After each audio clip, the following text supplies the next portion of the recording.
কেউ যদি তোমার জীবন থেকে চলে যায় তাহলে কষ্ট পেও না, আর ভগবানকেও দোষ দিও না, কারণ ভগবান সেই জিনিসগুলোই তোমার জীবনে রাখে যেটা তোমার জন্য বেস্ট। কিন্তু আমরা সেটা বুঝি না যে কোনটা বেস্ট আর কোনটা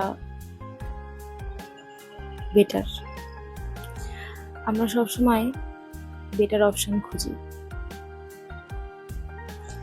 কিন্তু বেস্ট যেটা সেটা যে অলরেডি ভগবান আমাদের দিয়ে রেখেছে সেটা আমরা বুঝতে পারি না। যদি তুমি কোনোদিন বুঝে যাও যে ভগবান অলরেডি বেস্ট তোমার লাইফে দিয়ে রেখেছে, তাহলে সেটার সাথে জীবন কাটাতে শিখে যাও, দেখবে ভালো থাকবে।